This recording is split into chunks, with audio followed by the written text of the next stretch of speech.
Hi, Spring Arbor students. This is week number 2's devotion for the BUS642 class. I want to talk a moment about the fallacy of trusting in chariots and horses during our spiritual battles. On the ancient battlefield, mounted cavalry and chariots were to be feared. Oftentimes, attacking armies would use these instruments of war to get an advantage over their enemy. They'd overtake their foe as they were fleeing and run them down from behind and slay them. It is this type of fighting force that David likely faced as he wrote Psalm 20 and headed out to war. Listen to David and his troops as they talk with God about the situation they face. This is Psalms 20, just verses 6 through 9. Now I know that the Lord saves his anointed.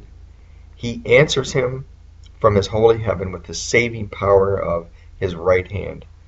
Some trust in chariots and some in horses, but we trust in the name of the Lord our God. You can almost hear the troops rallying behind David and encouraging him to trust only in the Lord and not to fear that approaching military armament. Later on in Psalms, there's a praise and remembrance of God's sovereignty. Psalms 33 says this. This is verses 13 through 22.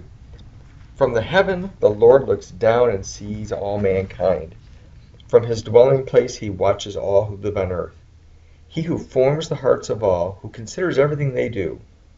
No king is saved by the size of his army. No warrior escapes by his great strength. A horse is a vain hope for deliverance. Despite all its great strength, it cannot save. But check out verse 18 here. But the eyes of the Lord are on those who fear him, on those whose hope is in his unfailing love, to deliver them from death and to keep them alive in famine. We wait in the hope for the Lord. He is our help and our shield. In him our hearts rejoice, for we trust in his holy name. So you can almost hear that as David's writing that psalm, as they're singing about it probably in a psalm, the dependence they have on God. We cannot trust in our weapons to complete our ministries. Only God can provide deliverance. His eyes are on those who know him and trust him and respect him.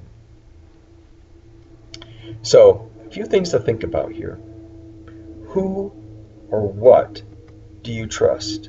Your finances, your degree, your family name, your own resources? Think about this one. Have you seen God put you in situations that cause you to decide between him and those chariots and horses and our own resources? A final question for you to think about. What needs to change in your life in order for your dependence on him to increase? What do you need to do different for your dependence on him to increase? Lord Jesus, Lord, I thank you for everything that you've provided to us. Lord, help us to remember we can't do our ministry on our own. We have to count on you. And Lord, that our own chariots and our own horses amount to nothing, but you, Lord, provide us with everything that we need to do our job here. Thank you, Lord.